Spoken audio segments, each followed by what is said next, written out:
Olá meus amigos do Tecmundo, tá tudo bem com vocês? Semana começando e hoje nós vamos falar sobre o Among Us, que foi modificado para uma divertida versão brasileira, a suposta invasão hacker ao TSE e a Huawei lidando com 5G aqui no Brasil. Galerinha, a semana tá pesada e os ânimos estão bem aflorados por causa das eleições, então para todo mundo continuar sorrindo e tendo um tempinho de respiro em meio a esse caos, deixa aquele like bacana, se inscreve no canal pra gente acompanhar juntos as novidades da tecnologia.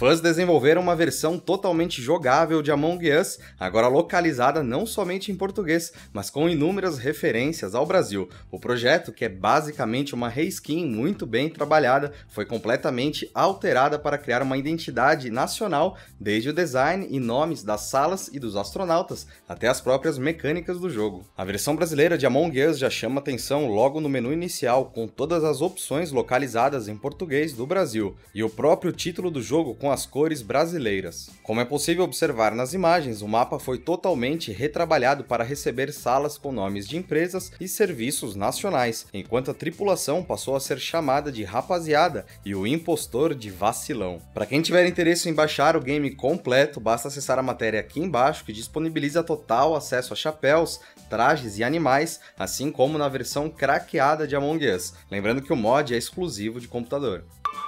A IBM é uma das empresas que mais investem em inovação no mundo e aqui no Brasil isso não é diferente. Reflexo disso está nos constantes eventos que a companhia promove para falar sobre a transformação digital na qual todos nós estamos inseridos. E nesta quarta-feira, mais uma edição do IBM Change Experience vai ser realizada para mostrar esse DNA de inovação da empresa. Mediado por Marcelo Taz, o evento gratuito recebe Luísa Trajano, do Magazine Luiza, e Tony Martins, gerente-geral da IBM, para falar sobre experiência de cliente, ambiente de trabalho, futuro do trabalho e também a inovação que permeia isso tudo. O IBM Change Experience 4 é nesta quarta-feira, dia 18 de novembro, às 9h30 da manhã.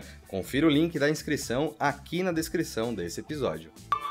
E a Huawei não pretende ficar parada esperando que seja excluída dos processos de implementação de infraestrutura 5G aqui no Brasil, após o anúncio do governo de apoio à Clean Network. De acordo com a matéria do jornal O Globo, a empresa, que tem 40% de participação no mercado nacional, já está se preparando para entrar na justiça, o que pode atrasar ainda mais o leilão previsto para abril ou maio de 2021, a exemplo do ocorrido lá na Suécia. O veículo ainda indica que uma fonte ligada chinesa lamenta o cenário, mas que a companhia não medirá esforços para se defender. O governo do país asiático também se manifestou a respeito do caso, cuja embaixada afirmou que a Clean Network é discriminatória, excludente e política. É de fato uma rede suja e sinônimo de abuso do pretexto da segurança nacional por parte dos Estados Unidos para promover guerra fria tecnológica e bullying digital, citando ainda o esquema de espionagem global revelado por Edward Snowden em 2013, empreendido pelos Estados Unidos. Operadoras brasileiras estariam ao lado da Huawei, e Fabio Stable, diretor executivo do Centro de Pesquisas ITS Rio, aponta que problemas podem estar à vista. Se o Brasil barrar a Huawei, a telefonia para, porque mais da metade da infraestrutura de rede hoje é baseada em equipamentos deles. Além disso, o preço dos serviços subiria. Eles estão na cobertura de redes 2G, 3G e 4G. A Huawei, por sua vez, não se manifestou publicamente.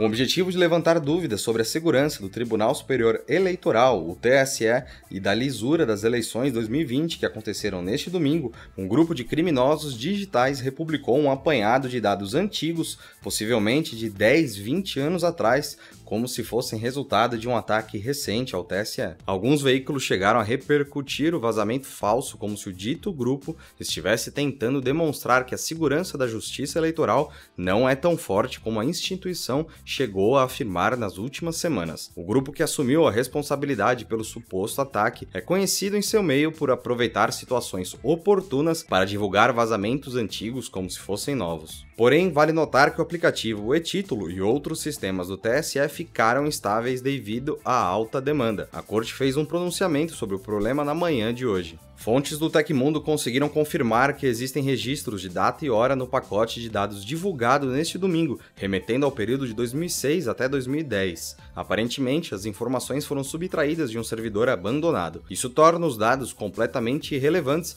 sendo pouco valiosos até mesmo para estelionatários digitais, isso porque eles já estavam disponíveis há muito tempo. Em entrevista coletiva na tarde de ontem, o TSE informou que nenhuma tentativa de ataque hacker à corte foi bem sucedida no domingo. Luiz Roberto Barroso, presidente do TSE, também comentou que o vazamento em questão, afirmando que os dados seriam velhos, obtidos muito antes de a instituição reforçar os seus sistemas. Para mais informações, você pode ler a matéria aqui embaixo ou acompanhar a minha thread lá no Twitter pela @FelipePaion. E também, durante as eleições, Luiz Roberto Barroso confirmou que um problema técnico em um supercomputador foi o responsável pelo atraso na apuração de votos das eleições de 2020. De acordo com Barroso, um dos núcleos do supercomputador que processa as informações recebidas dos tribunais regionais eleitorais falhou e foi preciso repará-lo. São Paulo foi uma das regiões mais afetadas pelo problema. Mais de 4 horas após o fim da votação, apenas 0,39% das urnas da cidade haviam sido somadas. Barroso explicou que a ideia de que a demora possa trazer algum tipo de consequência para o resultado não faz nenhum sentido, porque o resultado já saiu quando a urna imprimiu o boletim. Os dados chegaram para a totalização totalmente íntegros e apenas o processo de somar essas 400 mil sessões que ficou extremamente lento em razão de um dos processadores ter sofrido um problema técnico. Isso significa que o problema técnico que ocorreu deu-se exclusivamente no TSE, resultando apenas na lentidão da soma de votos e não na transmissão dos dados das urnas. Mais do que desenvolver em tempo recorde um imunizador eficaz contra o novo coronavírus, empresas farmacêuticas terão de enfrentar outro desafio tão grande quanto esse, que é a distribuição das substâncias.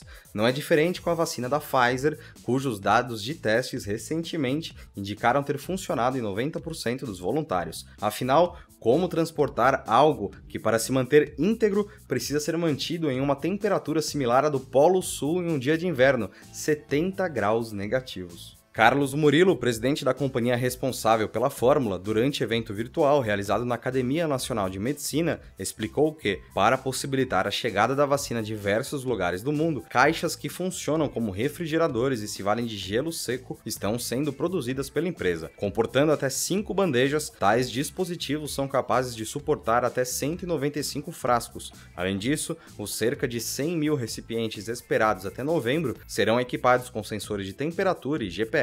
Para lugares mais quentes, a exemplo do Brasil, o executivo conta que o uso de uma embalagem especial, que também contém gelo seco, está nos planos da gigante, mantendo a temperatura necessária por até 15 dias. Depois de descongeladas, as vacinas se manterão estáveis por mais 5 dias em refrigeradores comuns. Murilo reforça a ideia de que, a partir do momento em que chegarem ao país, devem ser aplicadas em 20 dias. Antes disso, é claro, é preciso que elas sejam autorizadas e desembarquem por aqui, e uma série de entraves burocráticos e prioridades, então, se colocam no caminho entre a vacina e a população. Ainda em fase de pré-venda no Brasil, os aparelhos da linha iPhone 12 já começam a ser alvo de críticas de alguns usuários pelo mundo. Nessa segunda-feira, o site de tecnologia Guiz China reproduziu relatos de telas esverdeadas. Segundo os usuários, a tela do iPhone 12 fica verde em locais com pouca intensidade de luz. De acordo com o site de avaliação de smartphones DxOMark, o maior problema do iPhone 12 tem sido o surgimento de uma tonalidade amarela que teima em aparecer em diversas condições de iluminação. Após receberem diversas reclamações de usuários, afirma o site Asian Economy, os funcionários da Apple reconheceram que estão cientes de alguns casos relatados que estão atualmente sob investigação. Ainda segundo o Guiz China, usuários do novíssimo iPhone 12 mini têm feito reclamações da tela de bloqueio do aparelho, que tem falhado em responder alguns comandos simples, como deslizar a parte inferior da tela para desbloquear o dispositivo ou quando pressionam a lanterna ou o botão de câmera na tela bloqueada. Vale lembrar que outros modelos de smartphones já passaram por problemas parecidos, incluindo o Galaxy S20 Ultra da Samsung. Na ocasião, a fabricante reconheceu a falha em um comunicado oficial, mas explicou que ela só aparece em um número bastante limitado de dispositivos. Aconteceu na história da tecnologia. Em 16 de novembro de 1982, Steve Jobs, da Apple, escreveu uma carta para a Macintosh Labs solicitando os direitos de uso de Macintosh como a marca do computador da Apple ainda em desenvolvimento. A Macintosh Labs fabricava equipamentos estéreo de última geração e, enquanto isso, a Apple tentava pegar este nome para ela. Como a equipe do Macintosh se apegou ao nome, Steve Jobs escreveu uma carta na esperança de obter permissão ou um acordo de licenciamento. Não deu tão certo, mas em 1986, 4 anos depois, a Apple pagou um dinheirão não revelado para usar o nome Macintosh.